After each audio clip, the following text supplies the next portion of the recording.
Well, hey guys, this is Jeff, and I'm here with an application activity, actually a family activity from Sunday's lesson that I'm calling You Got Served.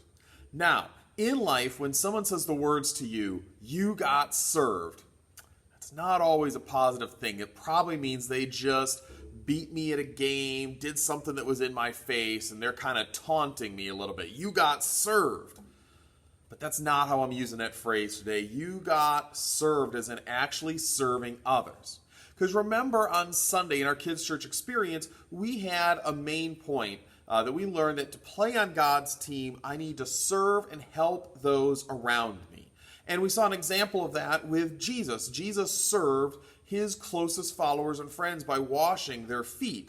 They're dirty. I've been walking in the sun and dirt and sandals all day, really funky feet.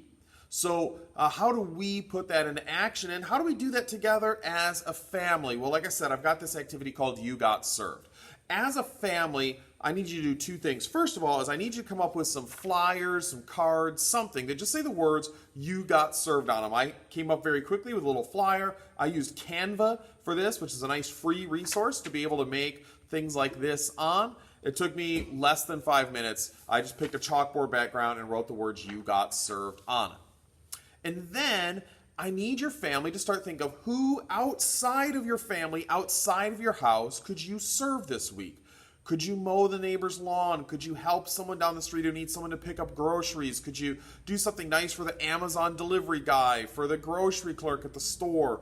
I mean, there's so many possibilities that you can think of as a family on this. Think of who you can serve. What are some simple, easy things that you can do to serve and care for the needs of others? And then when you do them, I want you to leave a card or a flyer with them. You don't have to put it in their face, but just leave something with them. If you go, do something at someone's house, just leave it on the porch that says You Got Served. And on the bottom of it, I've got something else written. Pass it on.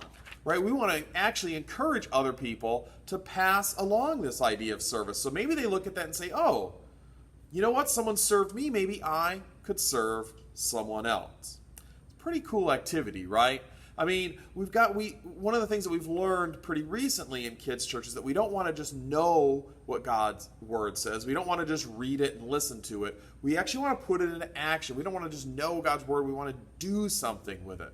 And so this is just really an opportunity for you not to just know that you want to serve and care for the needs of others, but to actually go ahead and do it. And then to inspire them to do likewise. Because that's another one of our jobs as Jesus followers, right? Is to help our world look a whole lot more like God's kingdom.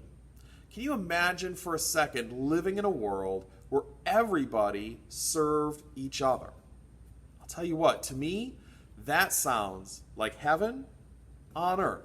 So have a lot of fun with this week. As a family, get together a flyer or a card that says You Got Served, pass it on it. Think about all of those people outside of your house that you could do something really simple and easy to serve and care for their needs, and then just watch what happens. And I'll tell you this, I shared one of the reasons I like serving others on Sunday is because I actually enjoy it. It makes me feel good. You're going to feel real good when you serve other people too. So have a great time with this week, guys, and I'll be back later to check in with you. Bye-bye.